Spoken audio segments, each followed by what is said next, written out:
আসসালামু আলাইকুম রাহমাতুল্লাহি ওয়া বারাকাতুহু।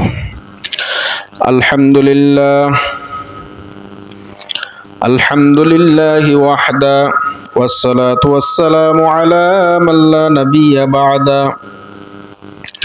আম্মা বা'দ, ফাআউযু বিল্লাহি মিনাশ শাইতানির রাজীম। বিসমিল্লাহির রহমানির রহিম। ইয়া আইয়ুহাল্লাযীনা আমানুজতানিবু কাসীরাম মিনাজ-যন্নি ইন্না বা'দাজ-যন্নি ইসম। সাদাকাল্লাহুল আযীম। আজকের আলোচনার মূল বিষয়বস্তু হচ্ছে গীবত বা অপরের দোষ চর্চা সম্পর্কে। গীবত এটি আরবি শব্দ, যার আবিধানিক অর্থ হচ্ছে কুচ্চা রটনা, দোষ বয়ান করা, পর নিন্দা করা। আর পারিভাষিক অর্থে গীবত বলা হয় কারো অনুপস্থিতিতে তার কোনো দোষ অন্যের কাছে বর্ণনা করা বা শুনলে সে মনে কষ্ট পায়। প্রকৃতপক্ষে যদি তার মধ্যে সে দোষ থাকে তবে তা গীবত হবে, আর যদি সেই দোষ তার মধ্যে না থাকে তবে সেটা অপবাদ হবে। আর বুরতান গীবতের চেয়ে মারাত্মক গুনাহ। কারো ইলম, কালাম, আমল, আখলাক, বুদ্ধি, বিবেক, পোশাক পরিচ্ছদ, চলাফেরা, ওঠা বসা, বংশ খানদান, শারীরিক গঠন ইত্যাদি যে কোনো বিষয়ের দোষ বর্ণনা করা হলো গীবত। মুখে বলার দ্বারা যেমন গীবত হয়, তেমন অঙ্গভঙ্গি ও ইশারার ইঙ্গিতের দ্বারাও গীবত হয়। গীবত করা এবং স্বেচ্ছায় গীবত শ্রবণ করা উভয়টি সমান গুনাহ। জীবিত মানুষের গীবত করা যেমন হারাম, মৃত মানুষের গীবত করাও তেমনি হারাম। গীবত জেনার চেয়েও বড় গুনাহ এবং আপন মৃত্যু ভাইয়ের গোশত ভক্ষণ করার চেয়েও নিকৃষ্ট। গীবতের অভ্যাস পরিত্যাগ করা প্রতিটি মানুষের জন্য জরুরি। গীবত কখনো অহংকার থেকে হয়, কখনো ক্রোধ থেকে হয়, কখনো সম্মান থেকে হয়, আবার কখনো হিংসা ফাসাদ থেকে হয়। যে কারণ থেকেই না হোক না কেন, তার নির্ণয় করে চিকিৎসা করা জরুরি। চিকিৎসা করা অত্যন্ত জরুরি। গীবত দূর করার উপায়। গীবত করার পরিবর্তে মানুষের প্রশংসা করা, নিজেকে সর্বদা হাকির ও নগণ্য মনে করা। কারো গীবত করার পূর্বে নিজের দোষ ত্রুটির কথা স্মরণ করা। কারো গীবত করে ফেললে তাকে বিষয়টি জানিয়ে দেওয়া, তবে হিতে বিপরীত হওয়ার সম্ভাবনা থাকলে জানার প্রয়োজন নেই। যার গীবত করা হয়েছে তার কাছ থেকে ক্ষমা চেয়ে নেওয়া। যার গীবত করা হয়েছে তার জন্য দোয়া ও ইস্তেগফার করা। গীবত হচ্ছে এমন কোন মজলিস না বসা। গীবত হচ্ছে এমন কোন মজলিসে না বসা যেই মজলিসে গীবত চর্চা হয় সেই মজলিসে না বসাটাই উত্তম। কোন মজলিসে গীবত শুরু হলে সামর্থ্য অনুযায়ী বন্ধ করার চেষ্টা করা। যদি বন্ধ না হয় তাহলে ওই মজলিস থেকে উঠে আসা। এরপরও যদি গীপতের অভ্যাস দূর না হয় তাহলে হক্কানি কোনো আলেম বা ওস্তাদের কাছ থেকে পরামর্শ নেওয়া এবং সেই অনুযায়ী আমল করা। কারো প্রতি খারাপ ধারণা করা গুনাহ।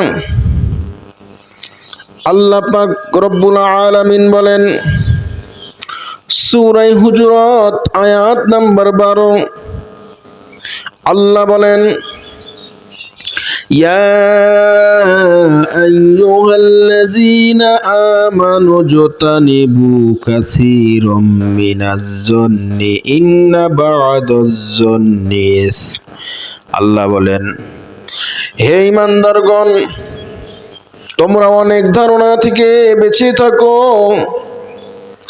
কেননা কত ধারণা গুনাহ। সূরা হুজুরাত আয়াত নাম্বার হলো 12। আমরা অনেকেই মানুষের প্রতি অনুমান করে খারাপ ধারণা করে থাকি, অথচ আলোচ্য আয়াত থেকে পরিষ্কার বোঝা যায় যে কারো প্রতি অনুমান করে খারাপ ধারণা পোষণ করা গুনাহ। কারো দোষ ত্রুটি বের করা এবং গীপত করা নিষেধ।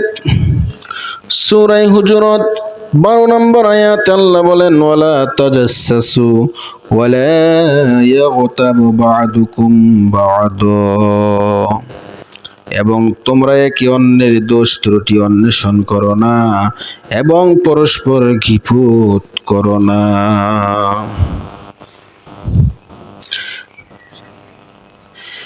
গীপত করার অর্থ হচ্ছে আপন মৃত্যু ভাইয়ের গোশত খাওয়ার। আল্লাহ বলেন আইহিব্বু আহাদুকুম আইয়াকুলা লাহমা আখিহি মাইতান ফাকারিহতুমুহু ওয়াত্তাকুল্লাহা ইন্নাল্লাহা তাওয়াবুর রহিম।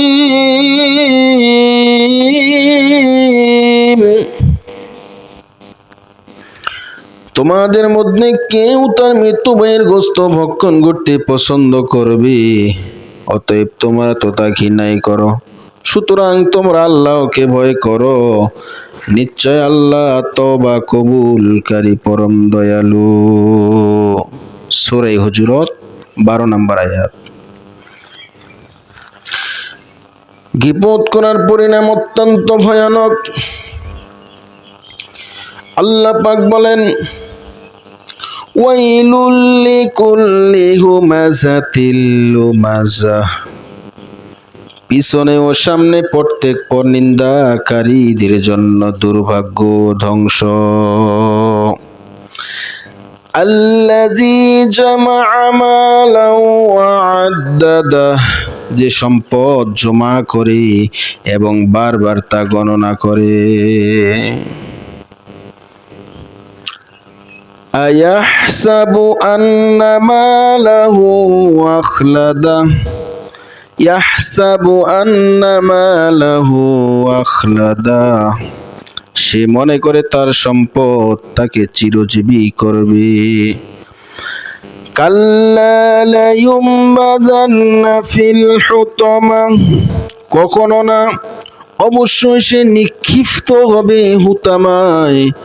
হুতামা একটি জাহান্নামের নাম। আর কিসে তোমাকে জানাবে হুতামা কি? আল্লাহর প্রজ্বলিত আগুন, যা হৃৎপিণ্ড পর্যন্ত পৌঁছে যাবে।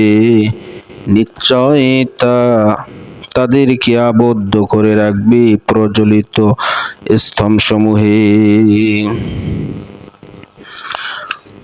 হুমাযা শব্দের অর্থ হচ্ছে পশ্চাতে কারো নিন্দা বা গীপত করা, আর লুমাজার অর্থ হলো সামনাসামনি কাউকে দোষারোপ করা ও মন্দ বলা। আলোচ্য আয়াত দ্বারা বোঝা যায় এই দুইটি কাজই জঘন্য পাপ এর শাস্তিও ভয়াবহ। পশ্চাতে অন্যের দোষ বলার দ্বারা বিপদ হয়, যার ক্ষতি ও শাস্তি, যার ক্ষতি ও শাস্তি সম্পর্কে আমরা জানি, আর সম্মুখে নিন্দা করার দ্বারা তাকে আরো বেশি অপমানিত লাঞ্ছিত করা হয়, এজন্য সে কষ্ট বেশি পায় এবং এর শাস্তিও গুরুতর হয়। তাই আলোচ্য আয়াতে উভয় প্রকার গুনাহের পরিণামের কথা বলা হয়েছে। তাছাড়া রাসূলুল্লাহ সাল্লাল্লাহু আলাইহি ওয়াসাল্লাম বলেন, মানুষের মধ্যে সর্বনিকৃষ্ট তারা যারা সামনাসামনি মানুষের নিন্দা করে, বন্ধুদের মধ্যে বিচ্ছেদ ঘটায় এবং নিরপরাধ মানুষের দোষ খুঁজে বেড়ায়। তাফসীরে মাআরিফুল কোরআন। কারো প্রতি অনুমান করে কথা বলা নিষেধ করেছেন। সহিহ বুখারী, সহিহ মুসলিম 2536 নম্বর হাদিস।